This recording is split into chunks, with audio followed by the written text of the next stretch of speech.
नमस्कार, welcome to my educational channel Binay Ghosh.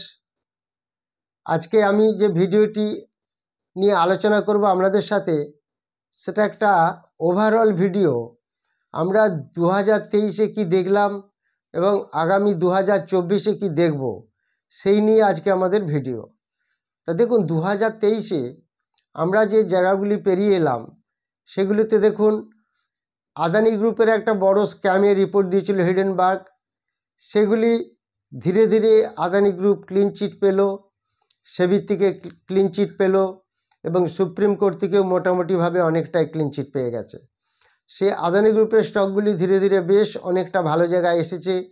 एटा एकटा बेश भालो खबर इंडियान मार्केटेर जन्य। एछाड़ा आपनारा जानेन आगामी दिने दुटी बड़ो इलेक्शन आछे 2024-ए। সেই 2024 इलेक्शन इंडियार एक इलेक्शन एवं तार साथे साथे साइमालटेनियासलि यूएसए मार्केटो एक इलेक्शन हबे। तो दुटो election Indian election and USA election दुटो इलेक्शन एक बड़ो एक मेजर निউজ। तो এইভাবে আমরা দেখতে পাচ্ছি আগামী দিনের একটা বড় এফেক্ট কিভাবে আসতে চলেছে এই দুটি ইলেকশনের জন্য। তার মধ্যে অলরেডি আমরা একটা ইন্ডিয়ান একটা ইলেকশন ছিল, সেগুলো আমরা দেখেছি, তার রেজাল্ট ভালো হওয়ার জন্য এবং সেই সুবাদে মার্কেট বেশ অনেকটা তেজি হয়ে গেছিল। এটা একটা অলরেডি প্রি ইনফরমেশন মার্কেট আগে থেকেই দিয়ে দেয় আগামী 2024-এর ইলেকশনে কি হতে পারে। এটা নিশ্চয়ই আপনারা সবাই দেখেছেন। এরপরে আরেকটা ভালো নিউজ হলো চ্যাট জিপিটি 2023-এ 14ই মার্চ যে চ্যাট জিপিটি এলো, যে এটা একটা বিশাল যে আর্টিফিশিয়াল ইন্টেলিজেন্স একটা বিশাল দরজা খুলে গেল, এটা আমরা সবাই জানি। আর্টিফিশিয়াল ইন্টেলিজেন্স আগামী দিনে একটা এমন সেক্টর, সেই সেক্টরটা আগামী দিনে বিশালভাবে বাড়বে, আপনারা সেটাও জানেন। সেই আর্টিফিশিয়াল ইন্টেলিজেন্স এর একটা যেটা চ্যাট জিপিটি এলো, সেটা বড় একটা দরজা খুলে গেল। এছাড়া 2023-এ আমরা একটা বেশ বড় সাফল্য পেয়েছি, সেটা কি চন্দ্রযান সাফল্য। সেই চন্দ্রযান সাফল্য আগামী দিনে আমাদেরকে আরও এগিয়ে দেবে এবং সেই চন্দ্রযান সাফল্যের ভিডিও আমি বের করেছিলাম। তার সঙ্গে কোন কোন সেক্টর রিলেটেড সেগুলিও জানেন, সেগুলো আমি আবার বলে দেবো।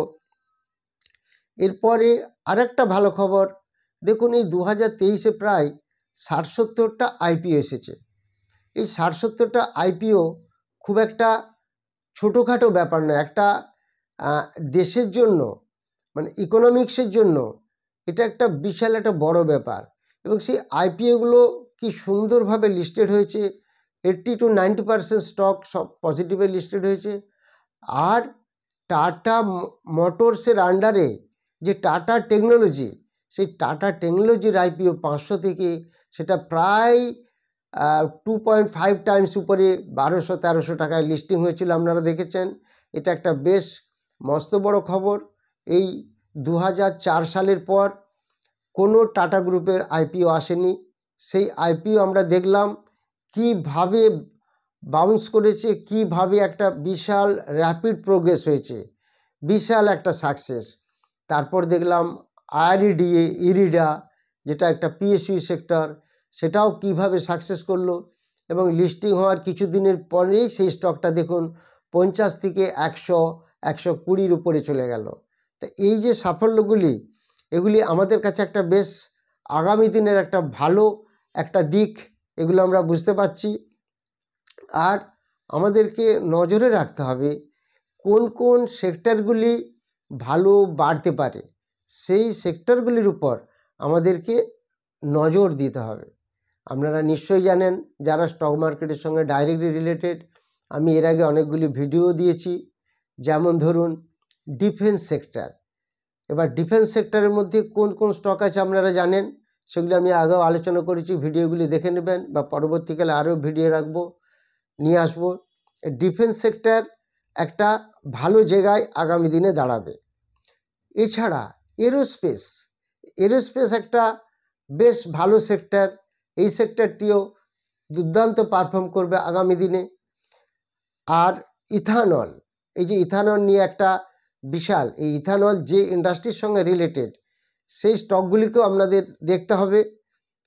ডিফেন্স বললাম, এরোস্পেস বললাম, ইথানল বললাম, এরপরে আছে রিনিউয়েবল এনার্জি। এই রিনিউয়েবল এনার্জি আপনারা জানেন কিভাবে স্টকগুলি হিট করছে। আগামী দিনে এই রিনিউয়েবল এনার্জির উপর প্রচুর রিসার্চ অ্যান্ড ডেভেলপমেন্ট চলছে।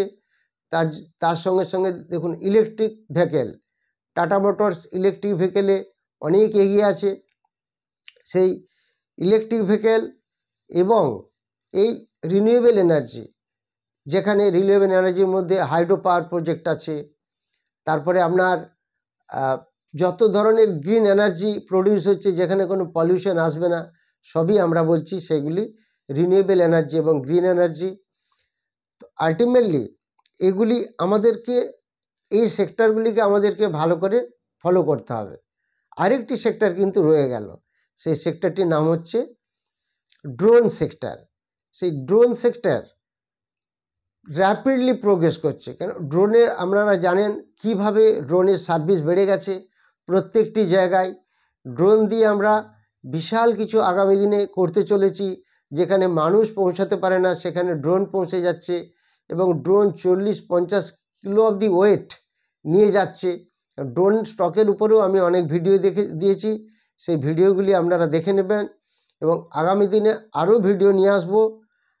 তার থেকেও আবার মনে রাখতে হবে আমাদের আগামী 2024 খুব ভালো সময় আসতে চলেছে, এবং সেখানে ইন্ডিয়ান ইলেকশন এবং ইউএসএ ইলেকশন, দুটো ইলেকশন হবে। সে দুটি খুব ভালো আশা করা যাচ্ছে আগামী দিনে শেয়ার মার্কেটের জন্য খুব পজিটিভ হবে। এবার আমি ওভারঅল একটা আলোচনা করলাম, এরপর আপনাদের যেগুলো দেখাবো ডলার ইন্ডেক্স, নাসডাক ইন্ডেক্স, সেগুলি আমি আপনাদের সমস্ত গ্রাফিক্যালি প্রেজেন্টেশন দেখাবো কি হয়েছে, এবং কিছু কিছু স্টক আমি আপনাদের দেখাবো মার্কেট এত বেড়ে গেছে কিন্তু সেই স্টকগুলি কিন্তু বাড়েনি। তো সেই স্টকগুলিকে আমাদের নজরে রাখতে হবে। সেই স্টকগুলি নিয়ে আমি একটু আলোচনা করব, আপনারা একটু ভালো করে দেখে নিন সেই স্টকগুলি এবং সেক্টরগুলি। যে সেক্টরগুলি একদম বাড়েনি সেগুলি আমি এবার আলোচনা করতে চলেছি, আপনারা দেখুন সেগুলি। এবার আমি আপনাদের দেখাচ্ছি, দেখুন ডলার ইন্ডেক্স কীরকম ছিল সারা বছরে, সেটা আমরা একটু দেখে নেব। এই যে চার্টটি আপনাদের দেখাচ্ছি, দেখুন ডলার ইন্ডেক্স, এটা একটা ইয়ারলি চার্ট। এই চার্টটা দেখে আমরা বুঝতে পারছি এখন দেখুন ডলার ইন্ডেক্স কতটা নিচে এসেছে। এটা ইন্ডিয়ান মার্কেটের জন্য বেশ শুভ। তার আগে কিন্তু দেখুন কতটা উপরে চলে গেছিলো, সেটা আমাদের দেখতে হবে। এখান থেকে ডলার ইন্ডেক্স বেড়ে বেড়ে বেড়ে বেড়ে এখানে আরেকটু উঠেছিল, আবার এখন অনেকটা নিচে এসেছে।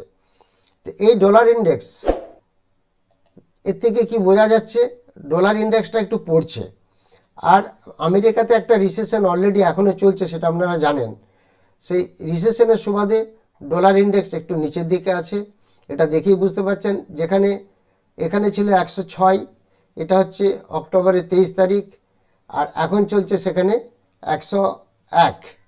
তো এটা দেখলে আমরা বুঝতে পারি। তার আগে দেখুন এই জায়গায় ছিল ডলার ইন্ডেক্স, 14 জুলাই ছিল ডলার ইন্ডেক্স, এখানে ছিল 100-রও নিচে, 99 পয়েন্ট সামথিং।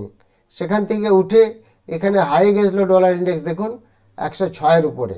আবার ধীরে ধীরে ধীরে ধীরে এটা পড়ছে, পড়ে এখন চলছে 101-এর কাছাকাছি।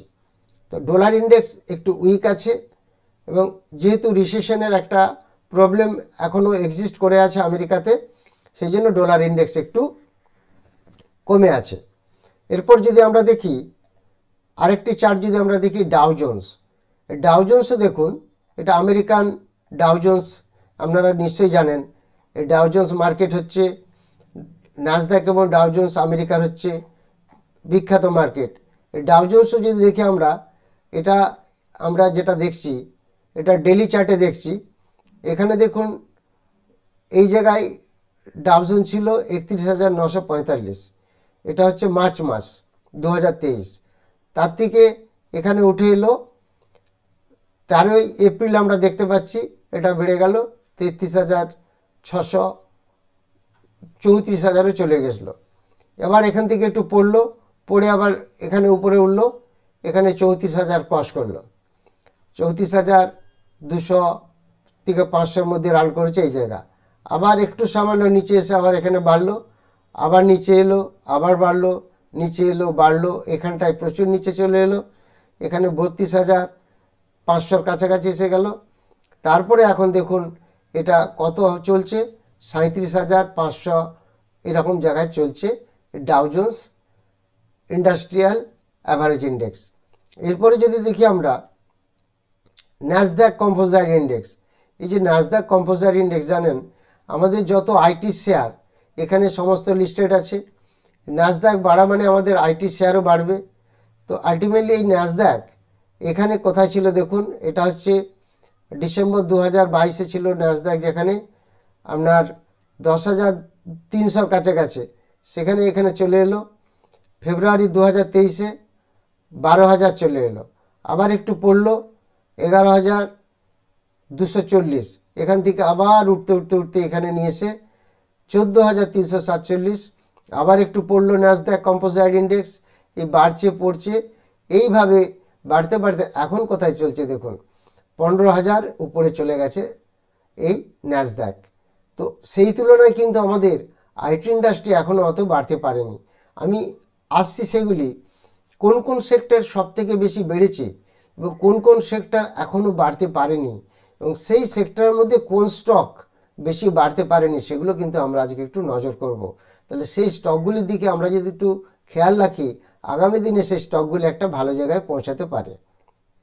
এবার দেখুন যদি একটু নিফটি দেখাই, আমাদের নিফটি চার্টটা দেখুন কিভাবে ধীরে ধীরে বেড়ে যাচ্ছে, এবং দেখুন নিফটি কোনোভাবে পরপর 4 দিন নিফটি টানা বাড়ছে। এটা আমি ডেলি ক্যান্ডেলে আপনাদের দেখাচ্ছি। সেই নিফটি দেখুন কোথা থেকে কোথায় পৌঁছে গেছে। নিফটি এখন চলছে 21,566।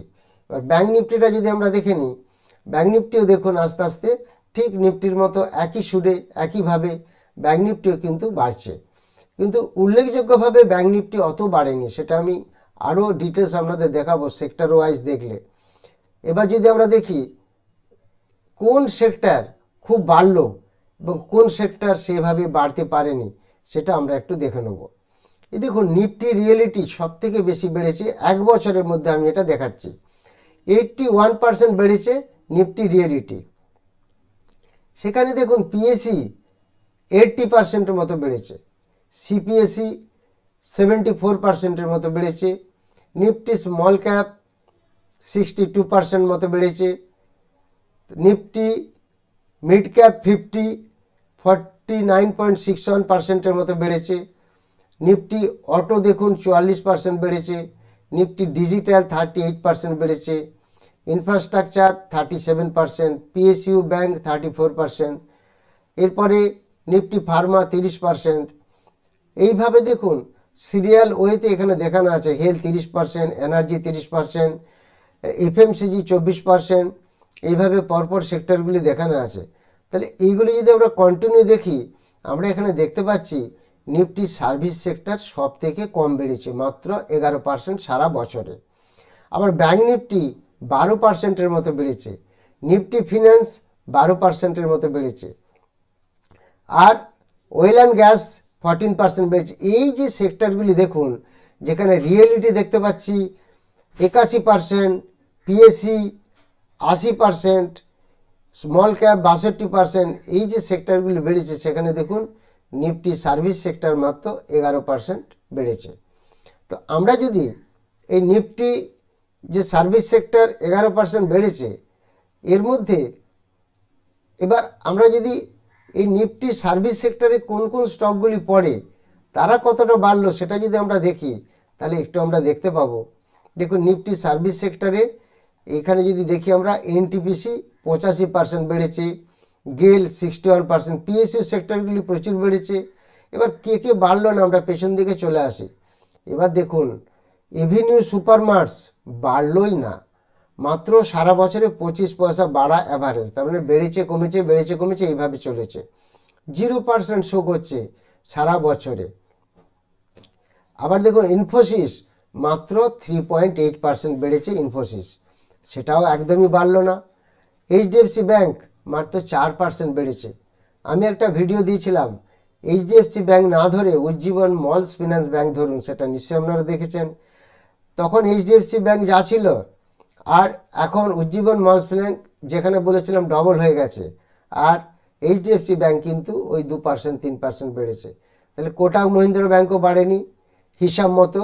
তাহলে আলটিমেটলি দেখুন এই ব্যাঙ্কগুলি এবং avenue supermarts, Infosys, HDFC bank, Kotak bank, এগুলির দিকে আমরা নজর রাখবো, এগুলি একদম বাড়েনি।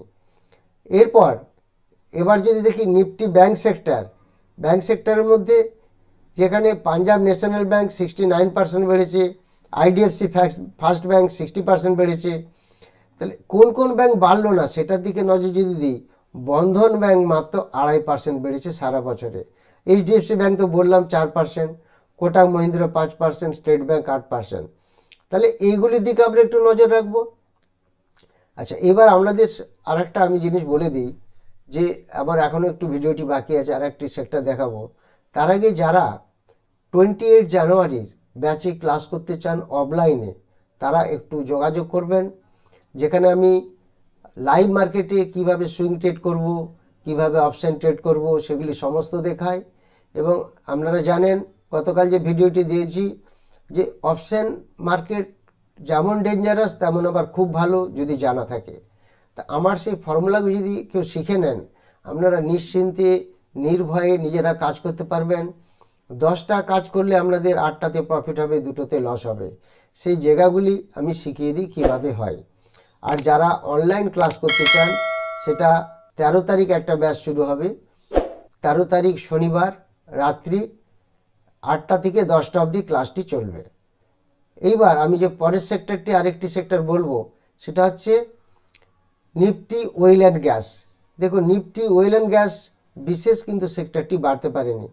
তার মধ্যেই অয়েল ইন্ডিয়া কিন্তু 90% বেড়ে গেল, ইন্ডিয়ান অয়েল কর্পোরেশন 69% বেড়ে গেল, হিন্দুস্তান পেট্রোলিয়াম 64%। তাহলে কোন কোন স্টকগুলি বাড়লো না সেটা আমাদের দেখতে হবে, যেটা বেড়ে গেছে সেটা দেখে কাজ নেই। রিলায়েন্স ইন্ডাস্ট্রি দেখুন সারা বছরে মাত্র 2.8% বেড়েছে। আর পেট্রোনেট এলএনজি, এটি কিন্তু খুব একটা বেশ ভালো শেয়ার, এর ফান্ডামেন্টাল দারুণ, কেন বাড়ছে না বলতে পারবো না। এটা মাত্র 3% বেড়েছে সারা বছরে। এজিস লজিস্টিক মাত্র সারা বছরে 5% বেড়েছে। গুজরাট স্টেট পেট্রোনেট মাত্র 12% বেড়েছে। এই স্টকগুলি আপনারা খেয়াল রাখুন, যে স্টকগুলি বাড়েনি এবং সেই সেক্টরটিও বেশি বাড়তে পারেনি, আশা করা যাচ্ছে আগামী দিনে এই সেক্টরগুলি বেশ ভালো পারফর্ম করবে। যারা আমার চ্যানেলটি নতুন দেখছেন তারা অবশ্যই সাবস্ক্রাইব করুন, লাইক করুন এবং সবার মধ্যে এই সমস্ত হিস্ট্রি বা স্টোরিগুলি সবার মধ্যে ছড়িয়ে দিন, তাহলে আমরা আগামী দিনে আরও ভালো জায়গায় পৌঁছাতে পারবো। যারা এখন আমি সুইং ট্রেডের ভিডিওটি দিতে পারছি না এই কারণে যে ভালো স্টক আসছে না, আসলে একটা কখনো দুটো আসছে, সেগুলি আমি আমার যে প্রাইভেট টেলিগ্রাম সাবস্ক্রিপশন চ্যানেল আছে সেখানে দিয়ে দিচ্ছি। যারা জয়েন করতে চান সেখানে জয়েন করবেন। আর ভিডিওটি আমি চালু করব সুইং ট্রেডের কয়েকদিনের মধ্যে, মার্কেট যেহেতু খুব হাই আছে সেই জন্য সেটা এক্ষুনি চালু করা যাচ্ছে না। যেদিনই স্টক একটু বেড়ে যাবে, 3-4টি স্টক এসে যাবে, সেদিনই আমি চালু করব। Thank you very much for watching my video.